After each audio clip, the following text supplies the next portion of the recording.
Tick Big, a one go-to platform for all professionals, freelancers, students, brands and institutions. Rewrite your limits. Sign up now.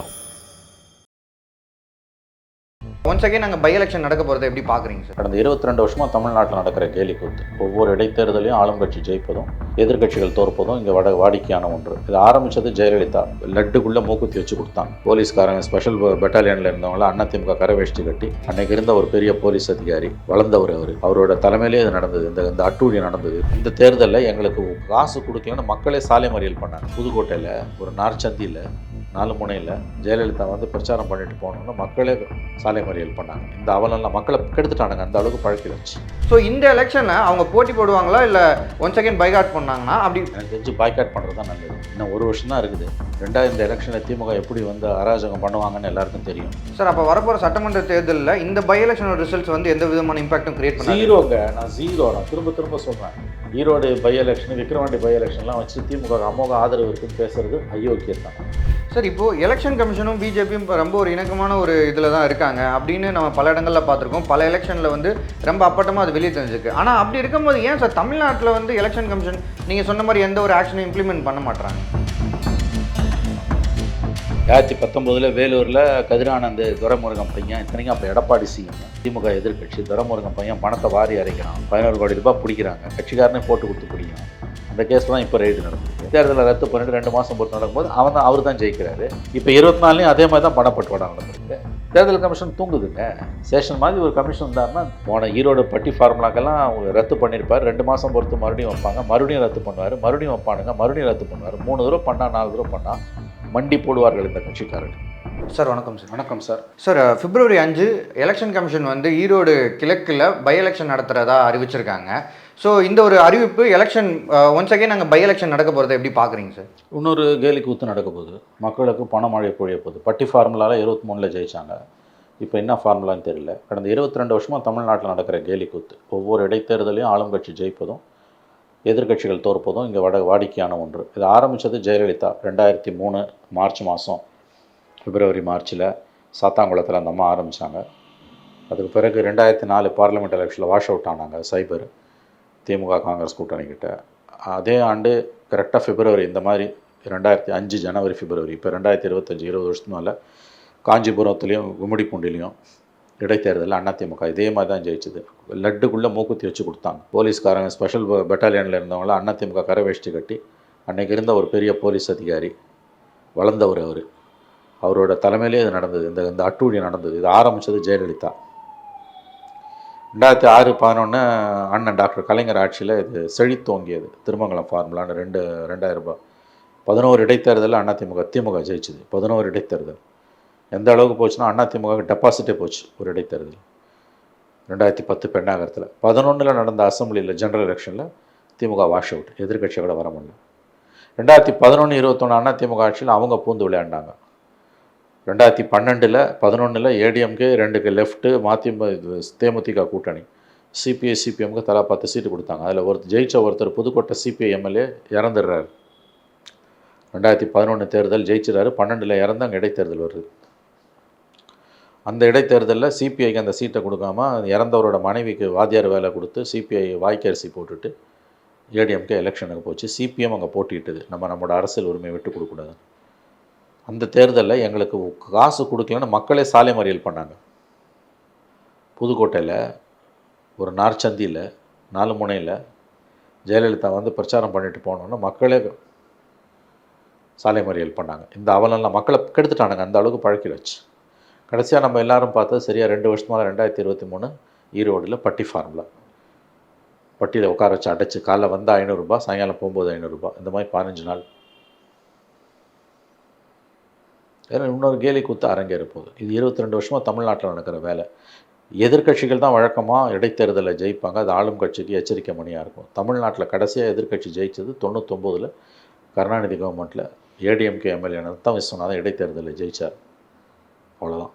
இந்த 2019 மக்களவைத் தேர்தல் அப்போ நடந்த 22 அசம்பிளியில் 13 சீட்டு திமுக, 9 அதிமுகவும் ஜெயிச்சது. அது ஜெனரல் எலெக்ஷன் மாதிரி நடந்தது. அதனால் தப்பிச்சாங்க. அதை இடைத்தேர்தல் சொல்கிறதே அபத்தம்.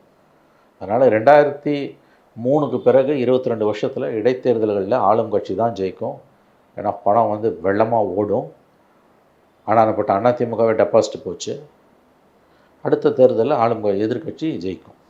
அதனால் இன்னொரு ஜாக்பாட்டு ஈரோடு கிழக்கு இடைத்தேர்தலில் அங்கே வாக்காளர்களுக்கு காத்திருக்கு. சார் ஆனால் லைக் இது அப்படியே விட்டுற முடியாது சார். இப்போ எதிர்க்கட்சி ஏடிஎம்கே வந்து ஆல்ரெடி அவங்களோட நேம் வந்து பெரிய அளவுக்கு இதில் ஸ்பாயில் ஆகிருக்கு. அவங்க வந்து ஒரு இன்னும் அவங்ககிட்ட கரெக்டான ஃபார்மேஷன் இல்லைன்ற அளவுக்கு கட்சி அடித்தளம் வரைக்கும் பாதிப்பு ஏற்பட்டிருக்கு அப்படின்ற பேச்சுக்கள் வெளியே இருக்குது. ஸோ இந்த எலெக்ஷனில் அவங்க ஏதாவது மேபி இதெல்லாம் சரி பண்ணுறதுக்கு ஏதாவது பயன்படுத்த முடியுமா, யூஸ் பண்ண முடியுமா? பயன்படுத்த முடியாது. நான் தான் சொல்கிறேன், 22 வருஷமாக இந்த இடைத்தேர்தல்கள் என்ன லட்சணத்தில் நடக்குதுன்னு பார்த்தீங்கன்னா யாராலையுமே ஆனானப்பட்ட அதிமுக டெபாசிட் போகுமா? போச்சு. கருணாநிதியும் ஜெயலலிதாவும் உயிரோடு இருந்து அவங்க இடைத்தேர்தலில் நின்னாங்கன்னா, கருணாநிதி சிஎம்மாக இருக்கும்போது இடைத்தேர்தலில் ஜெயலலிதா நின்னா ஜெயலலிதா தோற்று போவாங்க. அனைத்து கட்சிகளையும் ஜெயலலிதாவை பேக்கப் பண்ணாலும் அப்புறம் எதிர்கட்சிகள் அத்தனை பேரும். அதே மாதிரி ஜெயலலிதா சிஎம்மாக இருக்கும்போது ஒரு இடைத்தேர்தலில் கருணாநிதி நின்னார்னா அவரும் படுதோல்லியை தழுவார். திமுக கோட்டையாக கருதப்படுற தொகுதிகளில் பிரதான எதிர்கட்சிகள் அத்தனை பேரையும் கூட்டணியை வச்சா கூட தோற்று போவார். இதுதான் இன்றைக்கி எதார்த்தம். கற்பனை பண்ண முடியாத அளவுக்கு பணப்பட்டுவாடாவை இறக்குவாங்க. ஒரு ஓட்டுக்கு 10,000 ரூபாய் வரைக்கும்ல போச்சு ஈரோடில். ஆகவே இது மற்றும் ஒரு கேலி கூத்து அரங்கேற காத்திருக்கிறது. ஈரோடு கிழக்கு வாக்காளர்கள் கொடுத்து வைத்தவர்கள் தங்கள் தொகுதியில் இடைத்தேர்தல் வராதா என்று பல தொகுதிகளில் மக்கள் இன்று கூட்டு பிரார்த்தனையில் ஈடுபட்டிருக்கிறார்கள். இப்போ லாஸ்ட்டாக நடந்த பை எலெக்ஷனை வந்து ஏடிஎம்கே வந்து நிராகரித்தாங்க. நாங்கள் அதில் போட்டியிடலை, இது நேர்மையான முறையில் விக்கிரவாண்டியில் நடந்த பை எலெக்ஷனை அவங்க நிராகரித்தாங்க, நாங்கள் போட்டி போடலை, இது நியாயமான முறையில் நடக்காதுன்னாங்க. ஆனால் அப்போ வந்து அது வந்து வேறு மாதிரி மக்கள் மத்தியில் ரிஃப்ளெக்ட் ஆச்சு. லைக் கட்சிக்குள்ள பிரச்சனை, அதனால தான் இவங்க போட்டி போடல, அந்த மாதிரிலாம் நிறையா பேச்சுக்கள் நம்மளால் பார்க்க முடிஞ்சு. ஸோ இந்த எலெக்ஷனில் அவங்க போட்டி போடுவாங்களா இல்லை ஒன் செகண்ட் பைகாட் பண்ணாங்கன்னா, அப்படி பண்ணாங்கன்னா என்ன மாதிரியான பிரச்சனைகள்? அவங்க என்ன பண்ணுவாங்கன்னு எனக்கு தெரியாது, அவங்க முடிவு அது. எனக்கு தெரிஞ்சு பாய்காட் பண்ணுறது தான் நல்லது. இன்னும் ஒரு வருஷம் தான் இருக்குது. இந்த எலெக்ஷனில் திமுக எப்படி வந்து அராஜகம் பண்ணுவாங்கன்னு எல்லாருக்கும் தெரியும். இடைத்தேர்தல்கள் அவங்க எவ்வளோ பண்ணுவாங்க. ஏன்னா ஏடிஎம்கே என்ன பண்ணாங்களோ அதை திமுக பண்ணுது, அவ்வளோதான். பட்டி ஃபார்முலாவில் பண்ணதை விக்கிரவாண்டியில் பண்ணாங்க. இப்போ ஈரோடுலையும் பண்ணுவாங்க. என்ன ஒன்று, இப்போ ஈரோடில் கொடுத்த அளவுக்கு பணத்தை விக்கிரவாண்டியில் கொடுக்கல. ஏன்னா அதிமுக இல்லை. அனைத்து எதிர்கட்சிகளும் இந்த தேர்தலை புறக்கணிக்கணும். புறக்கணிச்சாங்கன்னா பணப்பட்டுவாடாவை நிறுத்திடலாம். அப்போ டிஎம்கேக்காரன் கொடுக்க மாட்டான். இன்னொன்று, எலெக்ஷன் கமிஷனை சொல்லணும், இந்த மாதிரியான இஷ்யூஸில் பணப்பட்டுவாடா நடக்குதுன்னா உடனே தேர்தலை நிறுத்தணும். திரும்ப நிறுத்தணும். ஒரு 5 தடவை தேர்தலை தொடர்ந்து நிறுத்தினான்னா 6வது தடவை எலெக்ஷன் நடக்கும்போது பணத்தை கொடுக்க வரமாட்டான். டயர்டாயிடுவாங்க எதிர்கட்சிகள். ஸோ எலெக்ஷன் கமிஷனும் சேர்த்து தான் சொல்லணும். பட்டி ஃபார்முலா நடந்த அந்த தேர்தலையே அவங்க ரத்து செஞ்சுருக்கணும். வெளிப்படையாக பட்டுவாடா நடந்தது, எந்த ஒளிவு மறைவும் இல்லை. இந்த பணப்பட்டுவாடாவை ஜனங்க எதிர்க்கு இந்த கட்சிகள் வந்து ஒளிஞ்சு மறைஞ்செல்லாம் செய்யலை, ஓப்பனாக செய்கிறாங்க. பணம் பட்டுவாடா மறுபடியும் சொல்கிறேன், நான் இதில் திமுக மட்டும் குறை சொல்ல. இது ஆரம்பித்தது அதிமுக ஆட்சியில் அதிமுகவும், திமுக ஆட்சியில் திமுகவும் பணத்தை வாரி அரசு இடைத்தேர்தல்களை ஜெயிப்பது என்பது இங்கே 22 வருஷமாக நடக்கிற அட்டூழியம். கல்ச்சரே மாறிச்சு சார். ஆடல் பாடலும் நடக்குது, அதெல்லாம் பரவாயில்ல. ஆடல் பாடல் நடந்தாலும் தப்பு கிடையாது, அதில் என்ன தப்பு இருக்குது? இல்லை சார், டெய்லியும் கூட்டிகிட்டு போய் ஒரு இடத்துல உட்கார வச்சு அது பரவாயில்லைங்க, அது பரவாயில்ல. உட்கார வைக்கிறதுக்கு சும்மா உட்கார வச்சா பைத்தியம் மோஷன் இல்லை. ஆடல் பாடலாம் தப்பு கிடையாது. எனக்கு துட்டு கொடுக்கலன்னு சாலை மறியல் வராங்கல்ல மக்களை எவ்வளோ தூரம் கெடுத்துட்டானுங்க. நாங்கள் 2 பேரும் எங்களுக்கு காசு கொடுக்கலன்னு சாலை மறியல் பண்ணுறாங்க மக்கள். அவங்களோட பேச்சுவார்த்தை நடத்துது போலீஸும் அதிமுகவும். இப்போ திமுக நடத்தும் பேச்சுவார்த்தையை. ஆகவே மக்களை கெடுத்துட்டாங்க. மக்களே போல ஒரு கைவர், மக்களும் இதுக்கு காரணம். எலெக்ஷன் கமிஷன் பணத்தை வாரி அறை பட்டி ஃபார்முலா மாதிரி ஒரு கேடுகட்ட ஃபார்முலாவில் பணத்தை வெக்கமே இல்லாமல் வெளிப்படையாக, எந்த ஒளிவு மறையும் இல்லை, வெளிப்படையாக பணப்பட்டுவாடா நடக்கும்போது அந்த எலெக்ஷனை ரத்து பண்ணுறதை தவிர இந்த கமிஷனுக்கு என்ன வேலை? எப்போ நடந்தாலும் இப்படி தான் நடக்கணும். அப்போ நடக்கவே வேணாம், நீ திரும்ப ரத்து பண்ணு. நான் தான் சொல்கிறேன், திரும்ப நீ ரத்து பண்ணு. 1993-94 பழனி எலெக்ஷனில் டிஎன் சேஷன் அந்த மாதிரி பண்ணார். 2 தடவை ரத்து பண்ணார். 3வது ரத்து பண்ணும்போது ஜெயலலிதா கோர்ட்டில் போய் ஸ்டே வாங்கி நடத்துனாங்க. இப்போ கோர்ட்டு ஸ்டே கொடுக்க மாட்டான். நீ நடத்துகிறா, நான் என்ன சொல்கிறேன், 5 தடவை ஸ்டே பண்ணட்டும், 5 தடவை ரத்து பண்ணு, கவுண்டர்மேன் பண்ணு எலெக்ஷன் கமிஷனை. டயர்ட் ஆகிடுவான், கொடுக்க மாட்டான். திமுகவும் அதிமுகவும் எத்தனை தடவை கொடுப்பான்? அப்போ அந்த மாதிரி பை எலெக்ஷனில் இது ஆரம்பிக்கணும் இவங்க. ஏன்னா பணப்பட்டுவாடா தமிழ்நாட்டு தேர்தல்களில் ஒரு மிகப்பெரிய இஷ்யூவாக இருக்குது. உடனே இது பீத்திப்பானுங்க. திமுகவோட தொங்கு சதைகளாக இருக்குது மீடியா. மின் கட்டண உயர்வு, வீட்டு வரி உயர்வு, இதெல்லாம் இருக்குது. ஆன்டி இன்கம்பன்சி நாங்கள் பார்த்தியா ஒன்றுமே இல்லை, எவ்வளோ ஜெயிச்சிட்டானு. அட மானங்கட்ட பதர்கள் இருந்தால் மனசுக்குள்ளே தோணும், இது எவ்வளோ கேவலமாக எலெக்ஷன் நடக்குது, உன் கண்ணால் நீ பார்க்குற. மீடியா எவ்வளோ கேவலமாக போயிருக்குன்ற நான். ஆளுங்கட்சி அவங்க பேசிக்கிட்டோம், மக்கள் ஓட்டு போட்டாங்க, ஆன்டி இன்கம்பன்சி இல்லைன்னு. மீடியா பேசலாமா? அதை கண்டு முன்னால் நடக்கிற அட்டூழியம் இல்லை. எந்த ஸ்டேட்லையும் இந்தியாவில் நடக்காதா பஞ்சமாக பாதகம் நடக்குதுங்க தமிழ்நாட்டில். இன்னொரு கேலி கூத்து அரங்கேற காத்திருக்குது, அவ்வளோதான். அந்த மக்கள் கொடுத்து வைத்தவர்கள். ஒரு ஓட்டுக்கு 5000 10,000 வரும். சார் இப்போது எலெக்ஷன் கமிஷனும் பிஜேபியும் ரொம்ப ஒரு இணக்கமான ஒரு இதில் தான் இருக்காங்க அப்படின்னு நம்ம பல இடங்களில் பார்த்துருக்கோம். பல எலெக்ஷனில் வந்து ரொம்ப அப்பட்டமாக அது வெளியே தெரிஞ்சிருக்கு. ஆனால் அப்படி இருக்கும்போது ஏன் சார் தமிழ்நாட்டில் வந்து எலெக்ஷன் கமிஷன் நீங்கள் சொன்ன மாதிரி எந்த ஒரு ஆக்ஷனும் இம்ப்ளிமெண்ட் பண்ண மாட்டாங்க? அது அவங்கள தான் கேட்கணும்.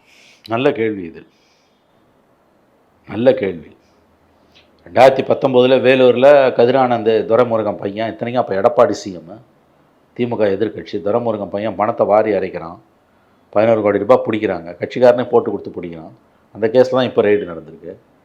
தேர்தலை ரத்து பண்ணிட்டு 2 மாதம் பொறுத்து நடக்கும்போது அவர் தான் ஜெயிக்கிறாரு. இப்போ 24 அதே மாதிரி தான் பணப்பட்டுவாடா நடந்திருக்கு. தேர்தல் கமிஷன் தூங்குதுங்க.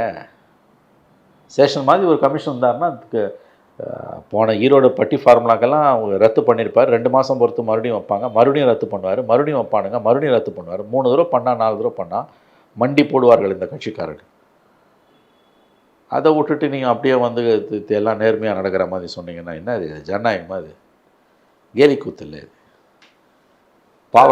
பாவக்கணக்கு ஏறிக்கொண்டிருக்கிறது, ஞாபகம் வச்சுக்கோங்க சார். இன்னொன்று இந்த பார்த்தீங்கன்னா இந்த விஷயத்தில் வந்து பலருமே நிறைய விஷயங்கள் சொல்லுவாங்க. அதாவது சீமான் கூட ஓரளவுக்கு ஸ்டேஜில் ஏறி பேசியிருக்காரு, காசை வாங்கிட்டு அட்லீஸ்ட் ஓட்டு ஏன் போடுறீங்க அப்படின்னு. ஆனால் மக்கள் மத்தியில் அந்த ஒரு இது ஏன் சார் அப்படி இருக்குது? காசை வாங்கினா அவங்களுக்கு தான் ஓட்டு போடணும். இல்லை, காசு கொடுக்கறத நீ தடுக்க முடியலன்னா எலெக்ஷன் நிறுத்து. கொடு வாங்காதெல்லாம் பேசுகிறது அபத்தமானது. அதுவும் வேலை கிடையாது. கொடுத்தானா வாங்கிக்கோமா, அப்படிலாம் பண்ண முடியாது. வாங்கினவங்க தான் குத்தணும் 90%. எங்கேருந்து இந்த பணம் முதல்ல வருது? அதனால் இது வாங்கினவனுக்கு காசை கொடுன்றதெல்லாம் அபத்தமானது. வாங்கினவனுக்கு ஓட்டை போடு, காசு கொடுத்தவனுக்கு ஓட்டு போடுறது தவறான வாதம். நீ கொடுக்குறான்னா அவன் வேலையை அவன் செய்கிறான். அரசியல் கட்சிகள் அவங்க வேலையை அவங்க செய்கிறாங்க. ஆளும் கட்சி அராஜகத்தில் ஆணவத்தின் உச்சத்தில் ஆடுது. காசு கொடுக்கட்டும், அவன் வேலை. எலெக்ஷன் கமிஷன் வேலை அது தடுக்கிறது. தடுக்க முடியல, தேர்தலை ரத்து பண்ணு, திரும்ப ரத்து பண்ணு. அந்த மாதிரி ஒரு தொகுதியில் ஒரு 3 தடவை ரத்தாச்சுன்னா பணம் கொடுக்கறது நிற்கும், கட்டுப்படுத்தப்படும் பெரிய அளவுலையாது. ஒன்றுமே இல்லாமல் முட்டிங்கன்னா என்ன பண்ணுங்க? இப்போ ஃப்ரீ ஃபார் ஆல் தானே. பட்டி ஃபார்முலாம் எவ்வளோ கேவலமான எலெக்ஷனுங்க அது. 70 கோடிக்கு மேலே செலவு பண்ணி சேர்த்தே போட்டாங்க கட்சியில். அந்த ஆள் இயற்கைன்னு ஒன்று இருக்குல்ல. ஈவிகே செல்வங்க ஜெயிச்சு இருந்தாரா? பதவி காலம் கூட முடியலையே. இன்றைக்கி என்ன கடைசியில் மிஞ்சுது? அவரோட முதல் மகன் செத்து போனான், அப்பா செத்து போனார். இப்போ 3வது மகனுக்கு 3வது ஃபேமிலிக்குள்ளேருந்து சீட்டு கேட்குறாங்க. இது எவ்வளோ அசிங்கங்க. இது என்னங்க ஒரு தொகுதியை ஒரு குடும்பத்துக்கு நேர்ந்து விட்டுட்டாங்களா? எவனாலும் அங்கே பணம் கொடுத்தா தான் ஓட்டுன்னும் போது இதை பற்றி மக்களுக்கு என்ன கவலை? அப்போனா அது பிள்ளையா, அது மாமனா, அது மச்சானா, இல்லையா? ஸோ உங்கள் ஜனநாயகம் சவக்குழிக்கு போயிட்டுருக்கு சார். இன்னும் 1 வருஷத்தில் அசம்பிளி எலெக்ஷன் நடக்க போகுது. அது எதுக்கு தேர்தல்? இருந்து கிழிய போகுது. சட்ட திருத்தம் கொண்டு வரணுங்க. எனக்கு தெரிஞ்சு ஏடிஎம்கே பாய்காட் பண்ணணும் இந்த எலெக்ஷனை. ஒரு அர்த்தமும் இல்லை. பேசுவாங்க கோழைத்தானா தோல்வி வேணும் 1000 சொல்லிட்டு போடா, எப்படி இருந்தாலும் நீ காசு கொடுத்தா ஜெயிக்க போகிற. நான் நிற்கிறதுக்கு மூலமாக நீ கொடுக்குற காசு குறைய போகுது உனக்கு. நான் நின்னா நீ 2000 ரூபாய் கொடுப்ப, இப்போ 500 ரூபாய் கொடுப்பேன், அவ்வளோதானே. சார் அப்போ வரப்போகிற சட்டமன்ற தேர்தலில் இந்த பை எலெக்ஷனோட ரிசல்ட்ஸ் வந்து எந்த விதமான இம்பாக்டும் கிரியேட் பண்ண ஜீரோங்க. நான் திரும்ப சொல்கிறேன்.